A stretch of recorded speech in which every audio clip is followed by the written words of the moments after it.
Hi, my name's Kieran Yates, and I'm a journalist and author of All the Houses I've Ever Lived In. And I'm Emma Warren, and I'm a writer, broadcaster, and author of Dance Your Way Home, A Journey Through the Dance Floor. So, Emma, this is really exciting for me to to be with you because you're somebody whose work I have read and admired and loved and looked up to for many, many years. And, you know, as the book attests, I've met you in lots of different kinds of spaces. Mm-hmm. Somebody who's like, occupied and sort of culturally enriched lots of different spaces, from teaching to dancing to finessing the journalistic eye. And I think that's something that your book does really beautifully. So thank you for the book. Yeah. Thank you for such a beautiful production. Mm-hmm. But I suppose I want to start with asking a question about writing about dancing, something that you have been around, something that you see all the time, something that has also been covered at length throughout our rich musical history in literature. How do you write something that we see every day, that everybody feels like they have an awareness about without it feeling cliche? Mm. Well, first of all, I want to say thank you for your excellent production. Um, and we're going to talk about this later, but I have to say, knowing you and working with you in many different environments has made me a much funnier writer. So I attribute my ability to now convey a finely tuned little joke in quite a lot of the pages down to you. So thank you for that. In terms of how do you write about something which seems so ordinary, like, I don't know, it just seems really ordinary. How can you do it? And how can you write about it in not a cliched way? Well, I think part of that is to do with the fact that I had probably quite unusual research methods, and an unusual connection to the subject. And I think that's actually true of both our books. This isn't something that either of us have just decided to do because we think it's interesting. It's not like we've sat there one day and said, oh, I think I'm going to write a book about tennis, or I think I'm going to write a book about this person from the past, or whatever. Our subjects are things that we have lived connection with and that we really care about in a very fundamental way. And therefore that makes us very careful about it. So I think it was unusual to bring that degree of lived experience on the dance floor into the book. And I think that helped make the story fresh. I know that I am anomalous. And it's been a bit difficult sometimes to come to terms with that, because it's not easy being a bit anomalous. But I know I can now articulate that there aren't many people who entered the dance floor as young as I did, as a young teenager, and then retained my connection to it all the way through my 40s into being 50, and to still need what the dance floor offered, and to still care about the dance floor, and to still consider it central and valuable. And I'm not just talking about nightclubs all the time. I'm talking about the dance floor in its broadest sense. The dance floor as village green, the dance floor as crossroads, the dance floor as kitchen, the dance floor as home. Which brings us quite nicely to your book, doesn't it? And maybe it brings us quite nicely to your book in the sense that I should ask you a question about it. And I think the first thing that I want to ask you about is to do with intention, because we're both writing about spaces or environments that we care about a great deal. And I wondered, what do you want your writing generally to do? Like, what is it for? And on a practical level, what do you think what do you hope in your best dreams might be different or altered because of what you've done? Well, I think, like we're writing about I'm writing about home. I'm writing about something that, people have a universal relationship with, in the way that people have a universal relationship with dance. So what I want my writing to do is for people to not just overlook the things that they think that they're surrounded by every day, and to be able to really take a moment to have the opportunity to focus in on some of those beautiful details, to kind of I think it's about lending an almost journalistic eye. You know, part of what we do as journalists is by really zoning into a very beautiful detail or a really interesting thing. And, you know, I think that writing is a way of sharing that gaze a Mm, little bit with other people to say that, yeah, we live in the in home, we live in like temporary accommodations, we live in precarious housing, and there's so many challenges that come with that.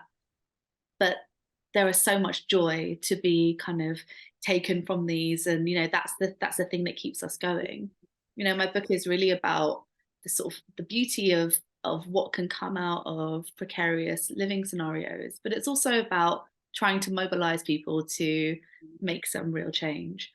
And I think you can only do that when you really recognize that the space is beautiful. Everybody should have access to a beautiful, safe, secure home. And once you start framing the great things that you have, you just want to build on it and you want mm, to provide it for everybody else. And so some of the things in my book that I talk about are like, you know, I want to encourage these sharing networks. I want to encourage like telling the young people in your life about a tenancy agreement, teaching them about admin, about, you know, writing that into local curriculums, about, you know, knowing what to do when a bailiff comes knocking with your neighbor, or like citizen science activism around noting mold in your house.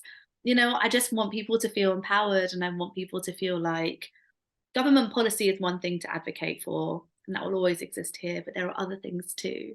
There are other things in the now which connect us to our neighborhoods that we can share and learn from each other and build relationships and build these loving connections, and they change everything for everyone. mhm.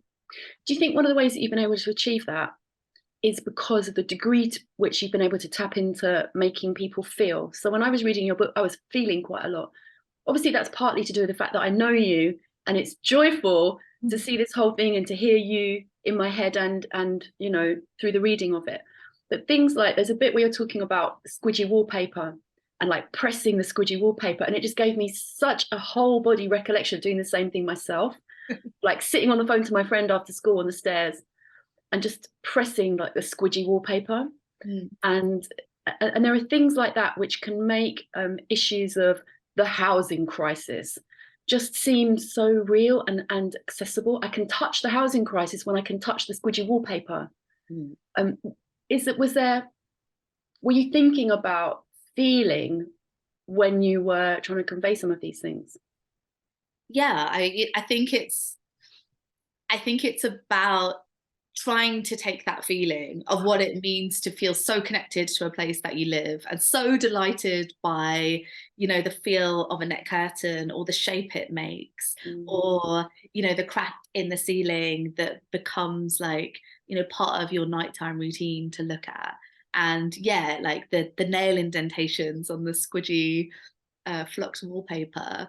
It's about trying to take those and be like, these are part of the British experience of what it means to live, of what it means to engage in a space, and we should delight in them, and I think we should notice them as well, you know.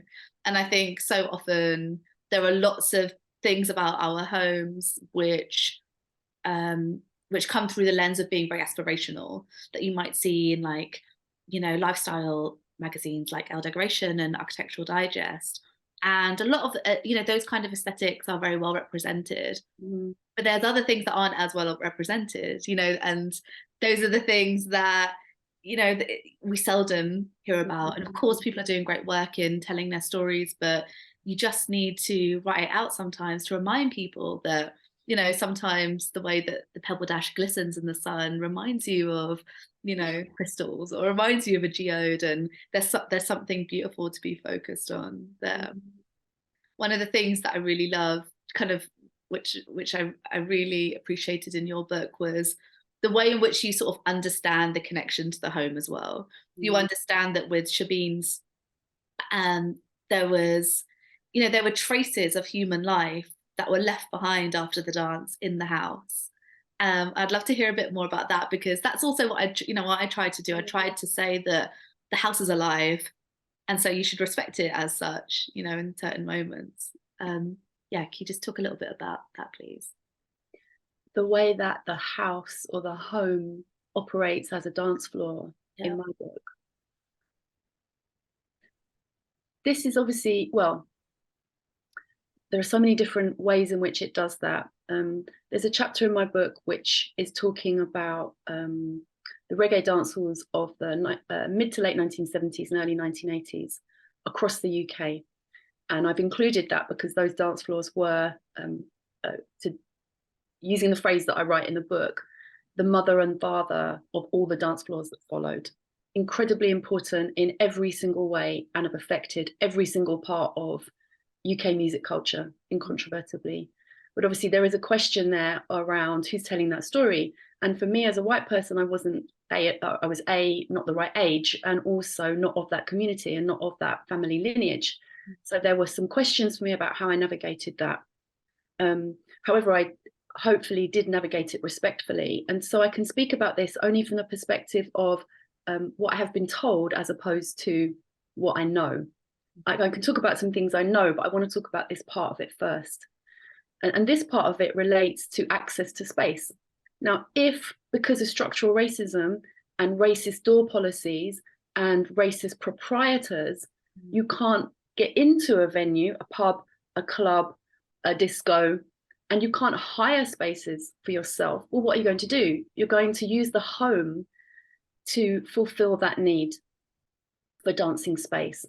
And so I heard about incredible places where people just opened up their basements or had house parties in a kind of interconnected way, which made me just really understand a little more about the ingenuity of how communities operate when certain spaces are locked off. It doesn't stop what you need, it just changes where you do it and how you do it. So there was definitely a lot of house parties happening in Lewisham, which is the area I focused on, which is where I live, during that time. And interesting, now I think about it, also quite a lot of house parties also happening in Chicago during the house music times. Club spaces were differently unavailable, but there are house parties in Lewisham and there are house parties in Chicago. And then there were house parties that I experienced myself as a young parent.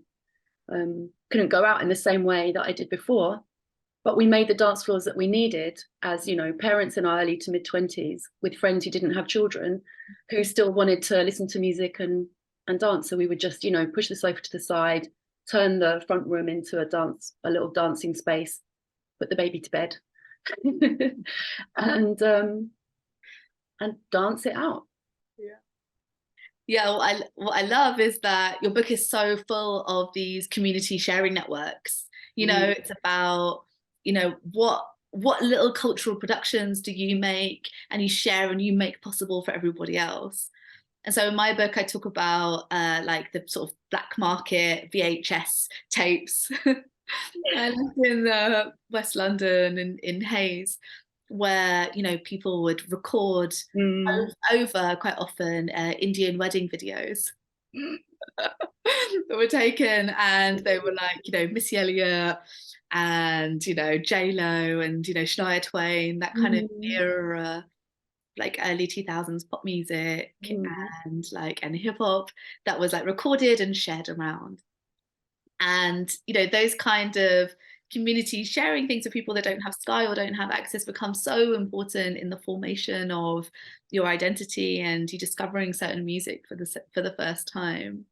And then you learn how even the interiors of your houses for lots of immigrant community is built thanks to community sharing networks, you know, and then you go into a house and you see your tablecloth and you're like, oh, I see, this is a whole thing that has been shared. This is a kind of uniform and a kind of armor. So I was really interested to hear from you, like what were some of the sort of, I guess, most important and most beautiful, like music sharing networks or dance sharing networks that you came across that have really stayed with you? Before I answer that, I just have to say that whole Swanage Way section where you're evoking your kind of, I guess, like early teen self and navigating, you know, your home, the homes of people around you, homes of people who have a different way of organizing their things, and the whole, the kind of idea of seeing like pop videos and then like these remnants of people's wedding videos. Just popping up between the cracks. Yeah. Just one of the moments that just struck me as being like just completely gorgeous, but also really telling about this attention to detail that we're both talking about, because it would be easy to think that that kind of detail is somehow unnecessary, but it's so completely necessary, because it speaks to like the way in which people just get what they need sometimes. Yes. In a way that appears to be like quite brutal, like, oh my god, there's someone's wedding video. But if you've got no more VHSs, and then you've got, you've got something that's come up on MTV that you really, really need, well, needs must. Yeah. And actually, you've just reminded me of having a very similar experience as like a young teenager, and there was this documentary on the TV about Peter Tosh, who was with Bob Marley, one of the Wailers, but he was the most radical of the Wailers, a really incredible man. I think the documentary was called Stepping Razor Red X. And I know that because I can see it on the VHS, that I suddenly like went, oh, this one, and videoed it. But it was like something that was, it's my parents' video. My dad had videoed some cricket or something. But it was like I needed to be able to have this information again. And so, maybe it's partly to do with that sort of teenage brutality where you're like, weddings, it's already happened, it doesn't matter. Yeah. But in terms of us sharing networks, I think a lot of that was around tapes, mixtapes. So they weren't tape packs like they evolved later on, but they were things like someone knew someone who knew someone who knew someone who had like an Andy Weatherall mix. And so you'd get this kind of thing written on here, and then you'd tape it off someone else. So there was a lot of sharing of mixes or tapes from the DJs that we were going to see. And that was a way that you could, so if you were out at a club and you heard a song, for example, there was one that we called the Bells song, no one knew what it was called. And then you'd find it on a tape, and then you had a better chance of actually finding out what it was called, because you could listen back to it again. And then, if you dared to go into a record shop, you'd have a better chance of explaining what it was you were after. Yeah, it's about that language, isn't it? You're right. And like maybe, yeah, you finesse some of that language which you later put on the page through not wanting to get shown up in the record shop. Yeah, exactly, because that was, and especially if you were going in like me, there were some extra ways in which you definitely had to know what you were asking for, because everybody, there were, of course, other young women buying records, but it wasn't the predominant demographic. And so you're already anomalous. And then as you make that long walk, and it is a long walk between the door to the counter, you have to kind of be able to present yourself in a certain way as if this is completely normal. And, I just want this new Derek Carter record, or I want this new Jamie Principle record. You had to know what you were asking for.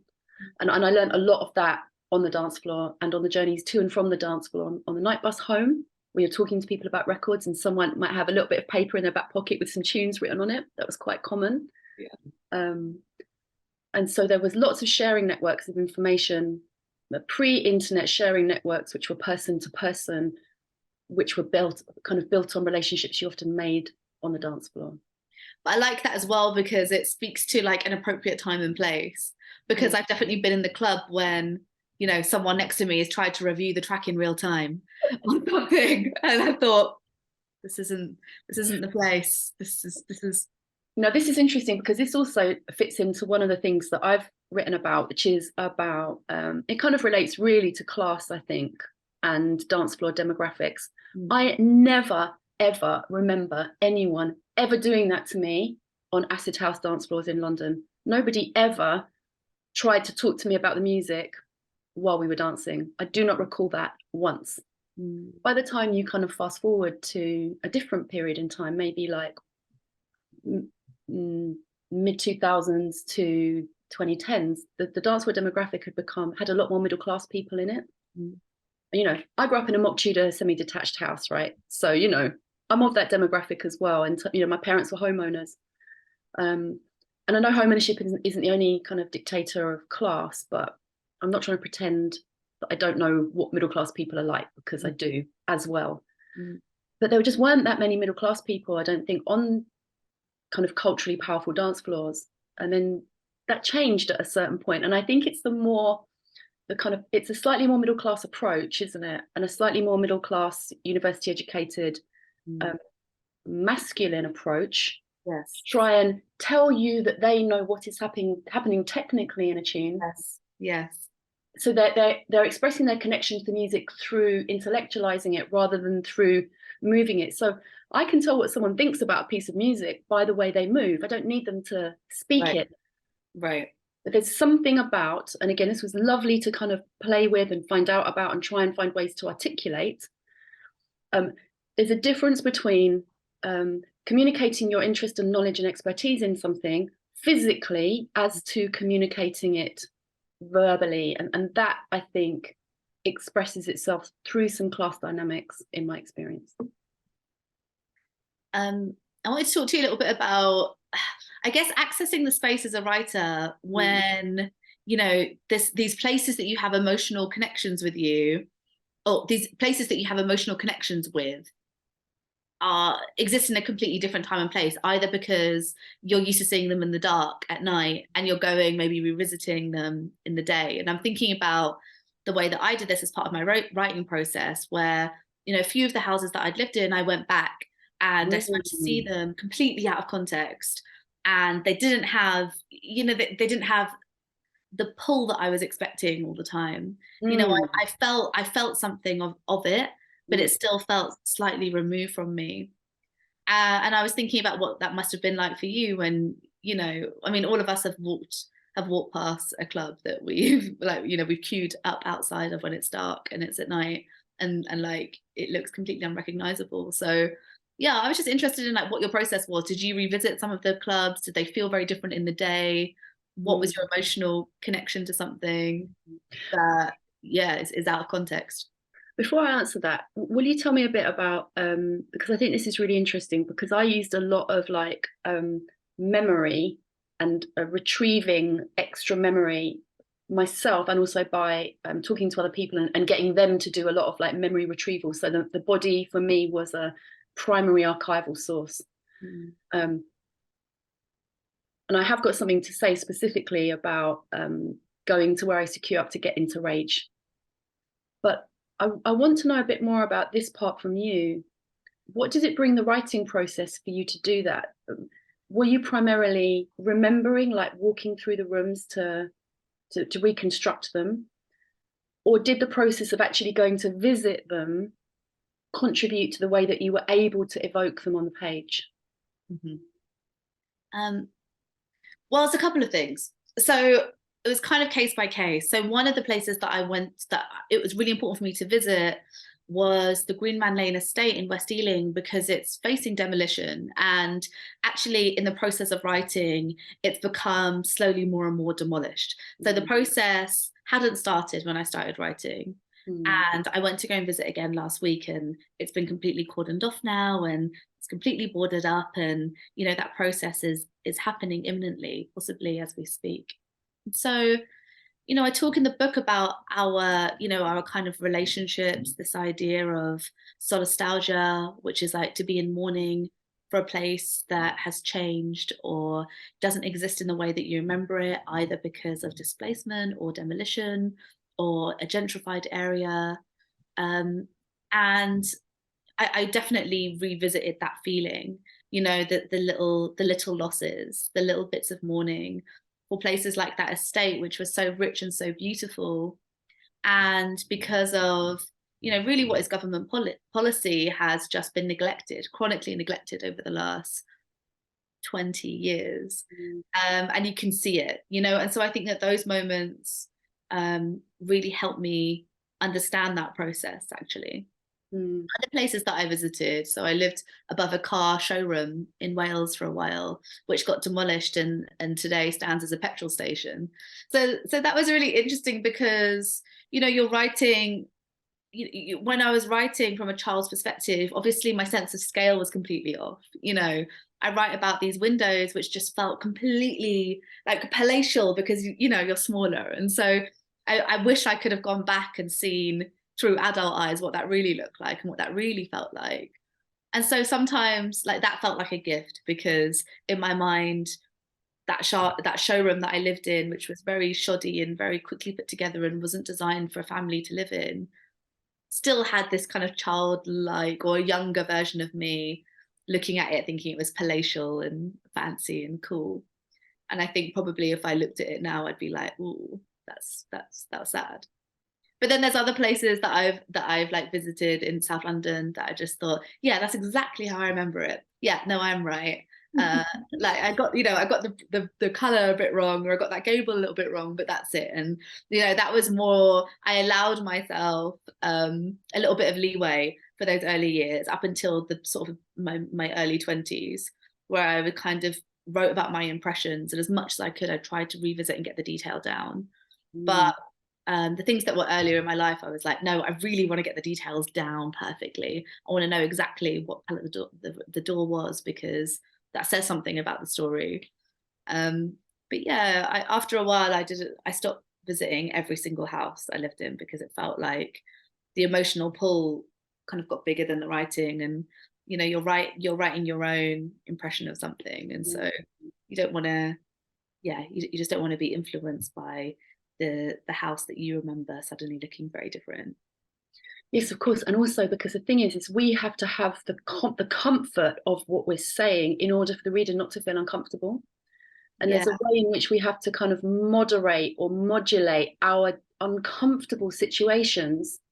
We need to be deeply comfortable with the uncomfortable situations that we were variously in, so that the reader can accept it. Because I think if they know that we're not really with it and inhabiting it, they Right. can't either. Right. And so I feel like you made a decision at that point that was in service of the reader, because it was becoming something else. It wasn't, let me check the color of the door, or the way that the sun is going to reflect off this kind of gorgeous pebble dash, or finding someone who can help you recollect exactly what music you were hearing on the walkways. It then becomes something else, and that's not in service of the reader. And Yeah. so I think that, yeah, I hear what you're saying about the need to go into a certain point and then to pull back when it's no longer useful. Yeah, because there are things that can exist happily in the abstract, but as I'm sure you found as well, there are things that you really can have an answer to. So when I talk about the feeling of hearing different kinds of music sounds through the walls, I can talk about what that felt like and how it shaped my ear. And the thing that I can do today is go and measure what the average thickness of a wall is. So that's I love it. I love it. so that's something I can work out now without a shadow of a doubt. And so it's about, how do you do these things? How do you give the reader that absolute information? And how do you invite the reader into a more abstract version of it? Exactly. It needs to be grounded. There's like that need for concrete, practical realness, in terms of things like wall thickness. And yeah, I think that really helps, because I think what we're trying to do is we're trying to connect, aren't we? We're trying to take our precious material, either our own precious material or the precious material of those who've trusted us with it. In your case, you're carrying some very precious material from people, say, for example, Grenfell survivors, precious, sensitive material. And so we have to find a way to make it connect. And that process is not easy. And I think that combination of felt depiction, of factual detail, and of a broader kind of evoking the broader social context, they're the kind of like the sort of triple powered thing that needs to happen in order for that comfort to be generated in the reader so they can hear us. Because people have been saying housing is very poor in this country for quite some time, have they not? Yeah, and and there's a way to place you in that. There's a way to, and also there's a way to make sure that we're not separate interest groups. Sort of, governments over the last 50 years have made it their business to encourage us to see ourselves as separate interest groups. And now we see these happening along kind of the fault lines of class, but it also happens with homeowners. Homeowners feel like, oh, you know, should I feel guilty that I'm a homeowner? Or that's not part of my struggle. Oh, and you know, this is just about encouraging you to not see this as an exercise in guilt, but understanding Mm, that it's important for homeowners to be aware of the private rented crisis and maybe join a mm, tenants union. And it's important for you to love the home that you do own and say, okay, how can I use this to create space? How can I distribute a privilege? How can I use what I know to advocate for everybody to have what I have? And I think that it's really, you know, I think that you do that so well in the book as well. It's about saying, I have this and I want to share it and make it easier for everybody else to have this too. And I think your book in particular so easily could have been, you know, what sometimes we have read in music journalism, which is like, I was here, you weren't there, it was beautiful, you don't get it. But yeah, it's not. young It's people today, they just don't know they're born, and they don't know anything about dance for etiquette, and they've missed out basically. exactly, the golden years are gone. Mm-mm. But it's not. You're saying this is happening and this is beautiful, and you know, these lineages are continuing to happen, and welcome and join us and come and move your body. Yes, yes, yes, yes.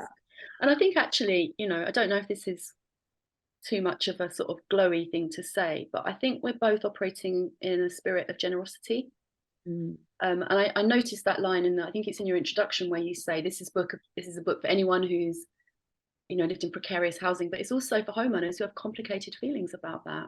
And that's really generous. And I felt a softening even in myself when I read it, that a part of me, a different part of me that doesn't know you, knows that it's for me as well, and that Mm. I can engage as fully as anybody else. So there's a kind of a door that you opened in the framing of it, which I think really serves the greater purpose. Mm.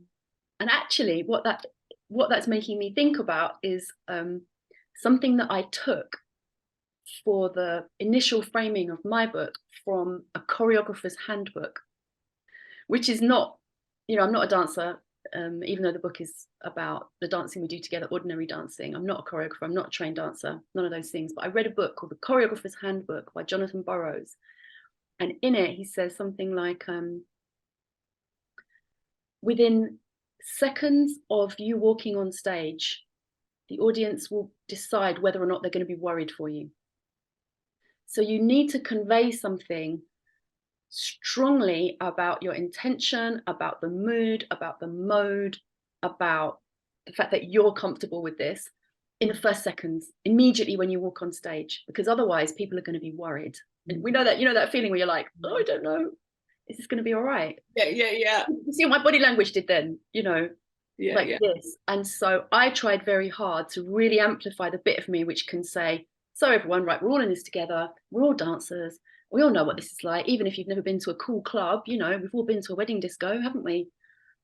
And then just to find a way to make it feel like it's for everybody early on. And I think that line, or that little section of your introduction where you explain who it's for, i.e.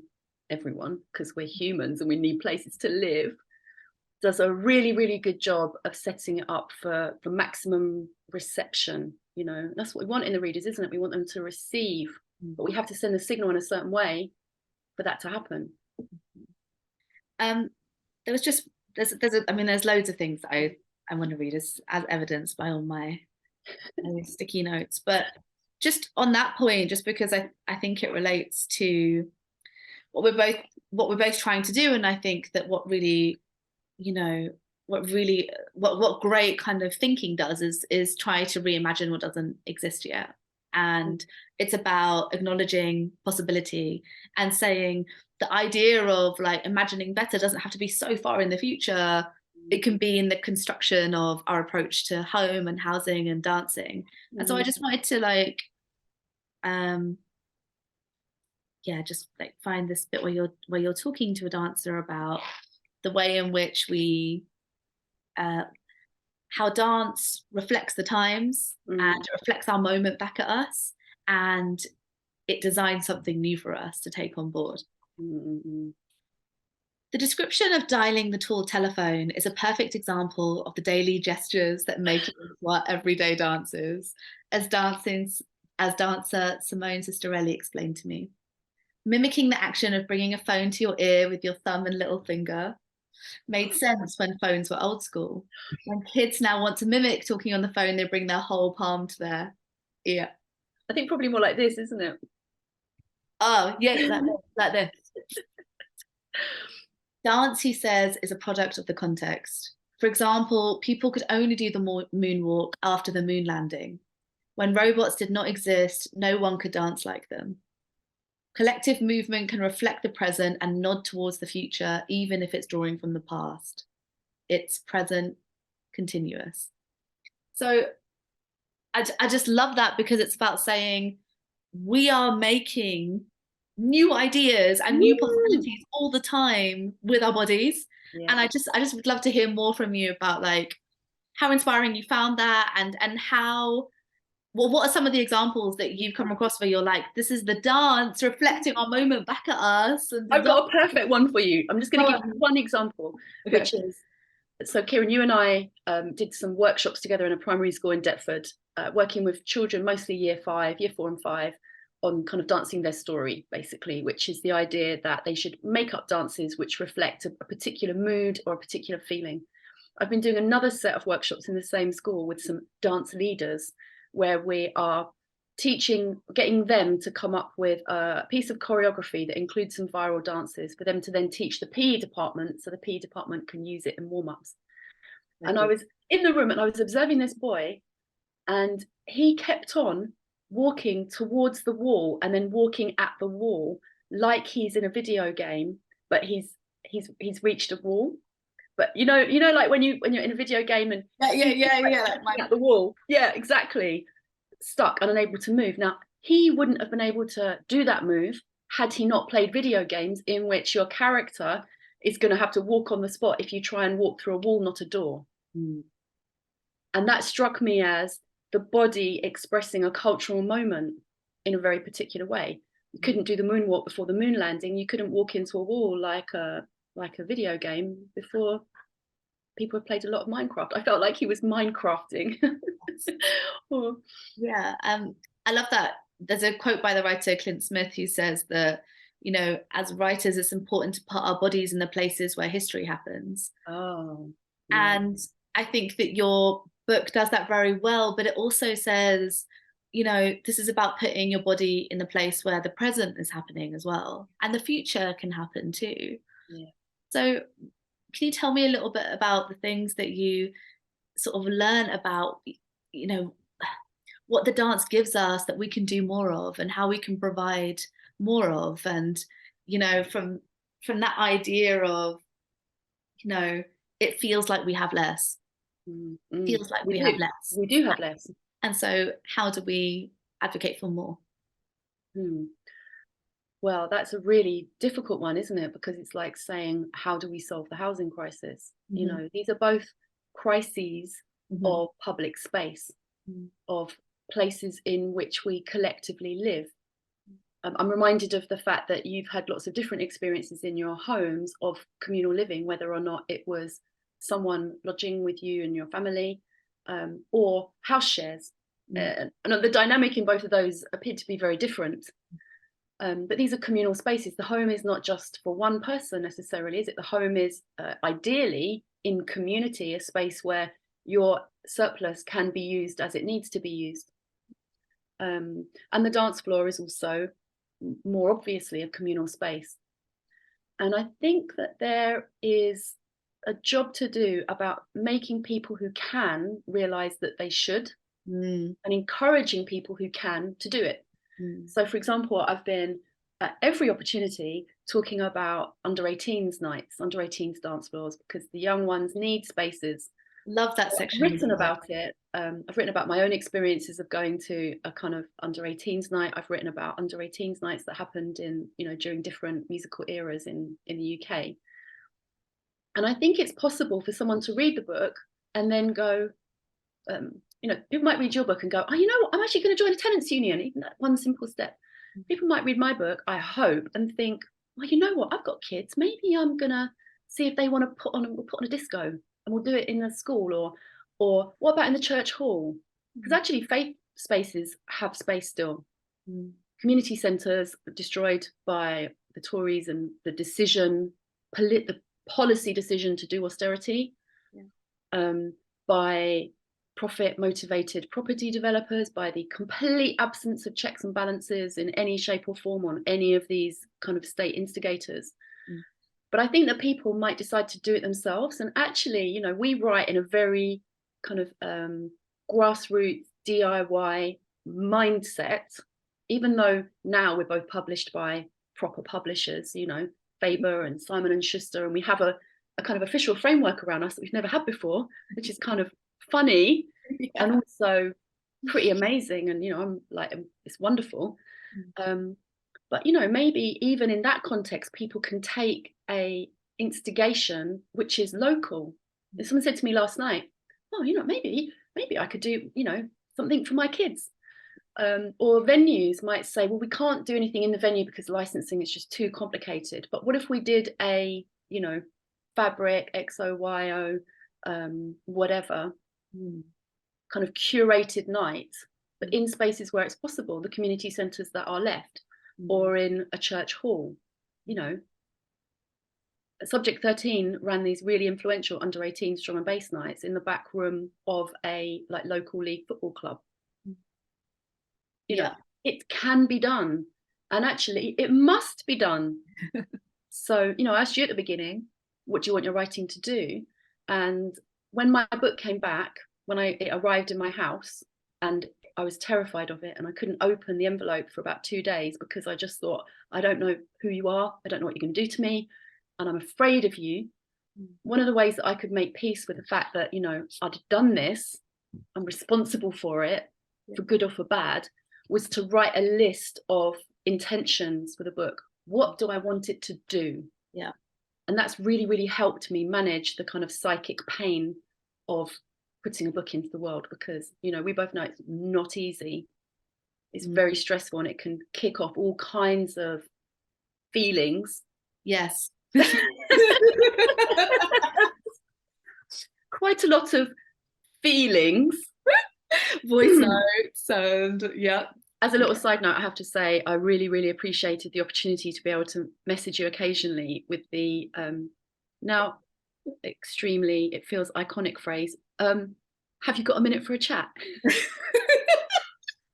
Which was both from me and to you an indication of a total massive meltdown either happening or about to happen. So have you got a minute for a chat became just like this like bat signal. Oh my gosh, okay, it doesn't matter what I'm doing, this needs to go down and we need to talk.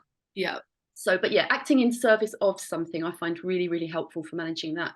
I'm acting in service of the communal dance floor, and I can do it for that in a way that I can't do it for myself. And I'm happy to do it for that in a way that I'm not happy to do it for myself.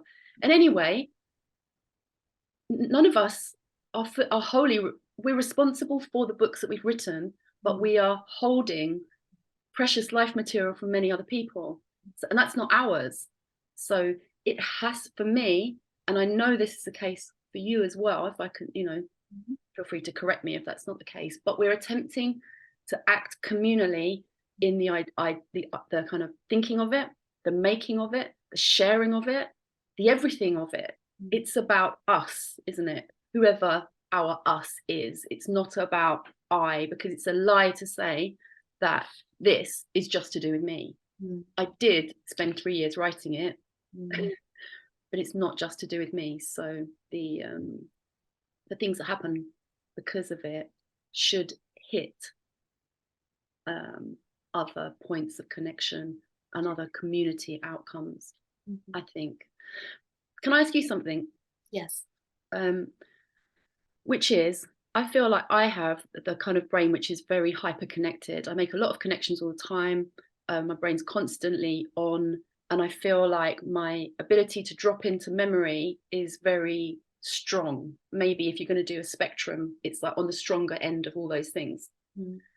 And if you also feel like you have a kind of hyper connected brain where you're constantly like, you know, you can make the connection between the housing crisis and the leading expert on lace, for example.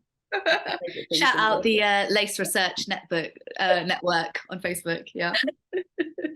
But what do you think of the pros and cons of having a kind of, and again, it's not just brain, is it? It's a whole thing, like having a sort of mindset, body set, kind of thinking context like that? Well, I think, well, I think that it's like, it's a product of a couple of things, right? It's a product of, yeah, thinking quite deeply, about uh like where have I seen these things before, and tracing it back, and like what was, when I see something like a lace curtain, or a magnolia wall, or these, or even like a wall of mold, it's like, when did I first see that, when did I like learn about that, and then retracing it.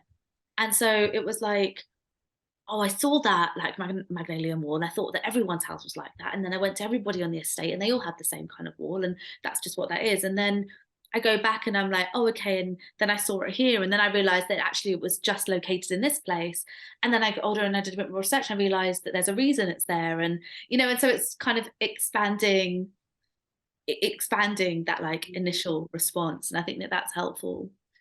But I think it's also about, both of us have had careers interviewing artists, interviewing musicians Mm, who have also like, shared their kind of memories with us. They've shared a way of thinking and looking at their own histories, and writing them in mm, an album, and writing them in a song. And so when it's, I think sometimes it can feel for some journalists that you have this extractive relationship with the people that you interview, but after a while you realize that this is just shared knowledge that you are in conversation with. And for a lot of the like musicians and artists that I've interviewed, they've taught me something about how to yeah. channel that. They've Mm, taught me sometimes about boundaries. They've taught me something about like, okay, this is something that's really special to me, and it's really important for me to take this but leave that. And I think that you can hear it in the song, you hear it in the music, you can hear the kind of sourcing of a memory, and you can hear the editing in real time, when people are singing about early relationships and love and home or whatever. And so I think that that's been a good filtering thing for me. That's where I've been able to you know filter down like what could be like a 10,000 word chapter, just continually like digging into it. um and I think that that's really useful, but it's about saying, okay, I'm connected to my own story. I can edit that down because I'm connected to all the other stories that people have told me as well, that I've been lucky enough to write on a page at one point. And I mm, would never have been able to write this book if it was not for all of those things that I'd heard. mm, Every song that I'd enjoyed that teaches me something about how to edit, and something about how we talk about ourselves. And that's not even to mention the people that I interviewed, mm, mm, mm. Yes, it's a really good point. As journalists, and both of us, have done a lot of music writing, a lot of interviewing artists, Mm. both for print and also for the room, which is Yes, a different kind of mode. And I yes. think as maybe quite absorbent people, Mm. we have absorbed both their, like the things they've done that have worked, and the things that they've done that haven't worked so well. And we've Yeah. absorbed many, many different kind of processes, haven't we? And we're really, really lucky for having done that. And it hadn't actually really occurred to me in that way until you said it, that the process of years of talking to artists can contribute to the way that you make your own artworks. Mhm. And yeah, I just feel really lucky for that. And also, after reading your book, I did listen to a lot of Sampha, and I Astral bought some fruit projection. fiber. I just want to come back to the question I asked you earlier, just about revisiting nightclubs in Yeah. the day. Okay. Okay. Well, the things I'll say about that, I'm going to keep it quite short. I went back to so Heaven. You can access it from a few different sides. Before I started going there, I used to see the queue outside what is now Villiers Street, because you've got Villiers Street that you walk up from Embankment Tube, and you've got Craven Street on the other side, unless it's the other way around. But the Embankment Tube side, people used to queue there. By the time I went, you could on the other side. I think it's Craven Street, and now you kind of queue on the bit between. It's like imagine like the letter H. It's like the bar of the H. You queue in there to get in. And I went back to the side, and I just kind of stood there, and it's just a building. It's just a street, it's just a corner. But it's not just those things. I was able to access a tiny, tiny, tiny grain of what it felt like. It felt like a slightly pointless pilgrimage. I got more from putting on the tunes that I listened to at that point in my front room and closing my eyes and trying to remember how I moved. I got much more from that kind of visiting. But I did, for example, on the bus route that I take quite often from where I live in Lewisham to another part of the borough, up to say like New Cross area, I go past multiple locations that were very influential in sound system times. And every time I look at them, it's like every time I cross the River Thames to go south of the river, I look at the water. I can't not, it doesn't matter what I'm doing, I always look at the water. And now when my bus goes past, 51 Storm, 51 Lewisham Way, which was an iconic sound system venue, and it's still got a car in the, I describe how it looked now in like, again, great detail, exactly what the color of the door is, what is the paint that's coming through it, what about the car that's in the driveway, what is the pavement like. And I love the fact that I can access that part of my local history by feeling like I can drop into it. It is a kind of the dance floor as a portal, as a way in which you can experience things that you didn't actually experience yourself through imagination and through the stories people have told you. I know even with the name of 51 Storm, right?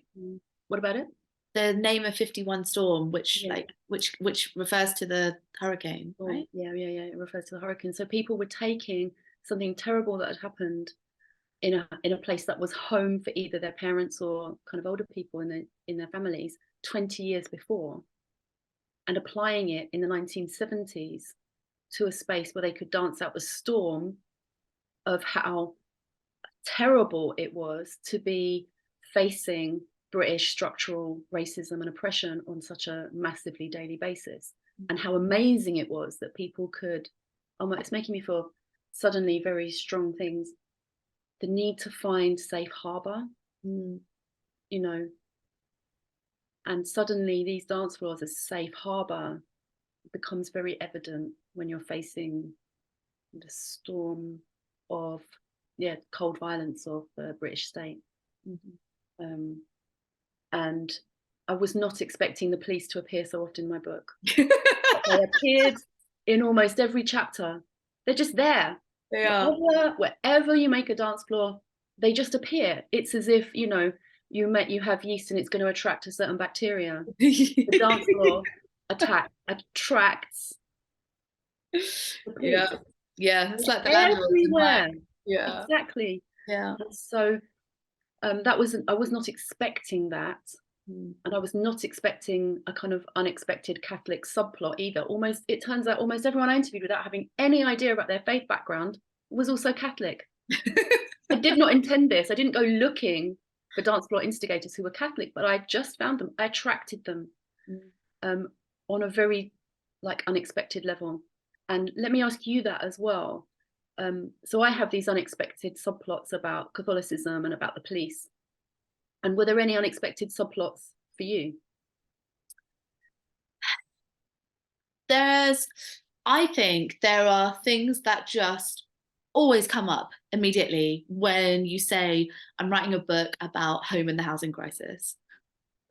And I will say to a lot of my other friends from immigrant diasporas, it is usually objects. It's usually those tchotchkes. So these things pop up a lot. They're usually gilded with gold. They're usually inherited. And increasingly, there are things like I've done with my gold tissue box, which is kind of remnant from my grandfather's one that he brought over from India.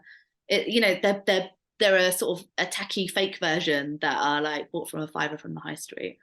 And so I realized, more and more that everybody wants to share what those objects are. And because we live in an increasingly sort of movement-based housing scenario where people are moving house all the time, and instability is just part and parcel of how we live today, these things become more important because they're the things that you've taken with you. And then they become the things that you've taken with you for like 5 houses, 6 houses. Okay, then you really have to shrink things. What are the things that you've really kept? And so I think that I really noticed that people's emotional connection to the things that they've literally unpacked and packed at least 6 or 7 times. They really wanted to have conversations about them, which I thought was very beautiful. And then also, the markers, the aesthetic markers of gentrification, flat whites come up all the time.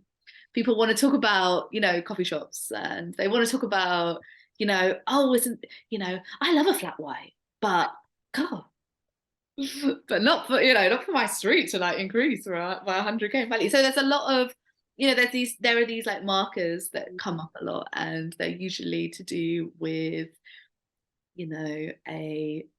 a certain kind of aesthetic or like taste level that has entered your area that didn't always exist but exists now. I would also say that a new thing, sort of post the sort of lockdown era of the pandemic, was the mutual aid group chats as well. So people talk a lot about the things that have been said in their neighborhoods. I learned a lot because people were generous enough to share some of the top lines from their mutual aid group chats. And it tells you so much about, not only the place that you live, but, the concerns and the values and like the jokes, just like the jokes. So it's funny because I think we use a line about exteriors tell us about history, but interiors reveal our present. And actually the interiors of our phones also reveal the present, don't they? The interiors of our collective phones reveal the present as well. I feel like we're probably reaching the end of the time that we've got, aren't we? And I know that we're both going to read something, a little thing. And we've both gone for like endings, haven't we? Yeah. Because I've gone for the ending that you appear in my book, the workshop that we did together, and you've kind of gone for I've gone for my closing steps. Why did you choose the bit that you're going to read? I think it just, I think it was just important to have a kind of summation, just a little bit of like, there are like there's lots of big ideas, but and housing policy is a notoriously complicated part of policy. It's a notoriously complicated bit of law, and even for someone who's been researching and thinking about housing for 3 years as the process of this book, and for many years before, it's so complicated to get into. And I think that for a lot of people thinks that it's just too big for them to grapple with, and it's hard to find how interconnected this is with everything from like green space to like a millennial pink wall to beautiful interior to like having jokes with your neighbor, whatever. And so trainers, yeah, like exactly. And like, yeah, a house plant and its relationship to colonialism. It's like, I just wanted to be like, this is accessible for us. It's not too big for you. There are ways that we can do that, and there's ways that you can do it beautifully. And the unglamorous work of admin is always going to be there, but there's other stuff that we can do that's so important and beautiful, and and creative, and we can delight in that too. Yeah, absolutely. Delight, I think, is the word. Because if we don't, then it's just easy to think like it's too much, because it is too much. It's too big a thing for any one person or any street or any estate to sort out. But we just delight in the little bits we can do. Yeah, because if we've lived it, we've got something to say about it. Yeah. And it's that's it. Yes. What should we do? Who should go first? Which thing? Do you want to read yours or shall I read mine? You read yours first. All right, okay then. So I've got like 2 pages and a paragraph. Okay. Let's see. So okay then. Once the pandemic eased off, and once I'd recovered from long COVID, I ran a dance project with the children of a Deptford primary school that is situated as close to the Thames as it's possible to be. I invited writer Kieran Yates and artist Zazie Ifore. We shared a belief that dance is important and undervalued. Kieran once half-jokingly suggested that we should nationalise dance, putting TikTok dance profits back into communities. And Zazie dreamed up events that brought together dancers across the generations. Neither of them were trained dancers, which was important because the idea of the programme was to strip away the underlying connotations of skill from the act of dancing. We wanted the children to dance their story regardless of technique.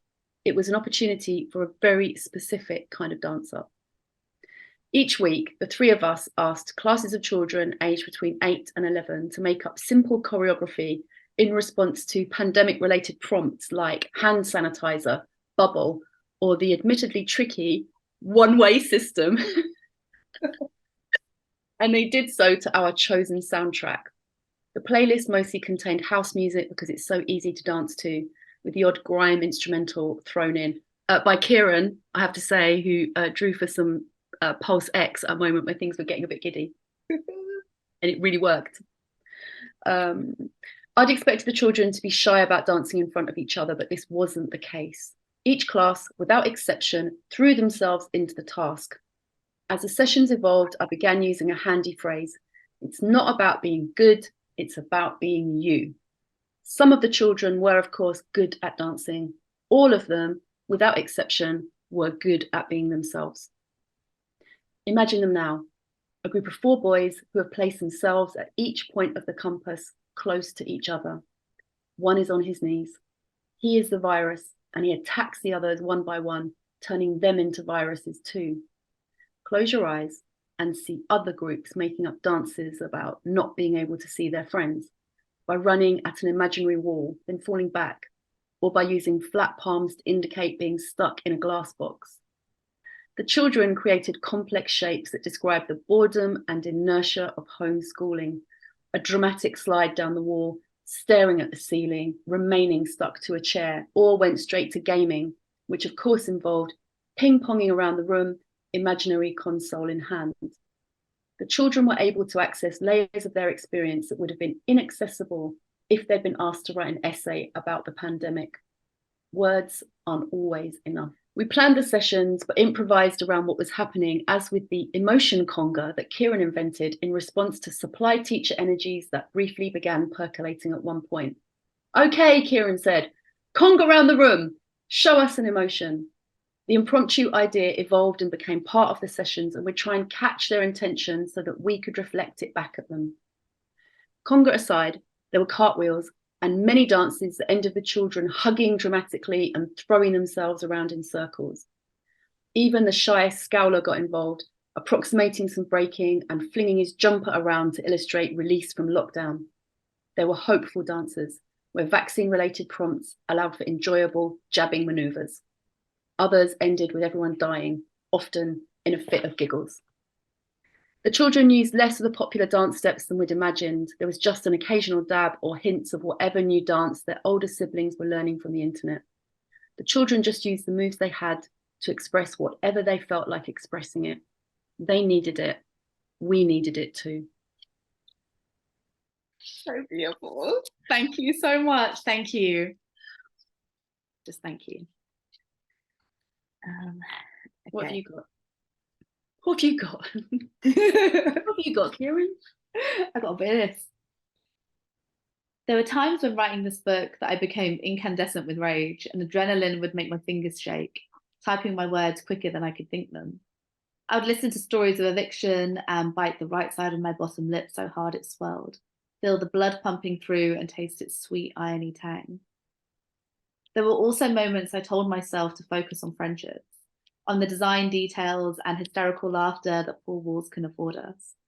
I know that sanctuary can be fought for, lost, and fought for all over again.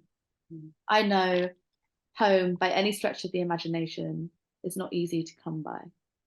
But there are the things that we bring with us, the tissue boxes and curtains and embossed wallpaper, and although it feels perverse, we can even find joy in a housing market that enriches the lives of so many, even as it dispossesses thousands of others. My life is still full of possibility, of change, it must be. I know that home is a gift and I revel in it every day.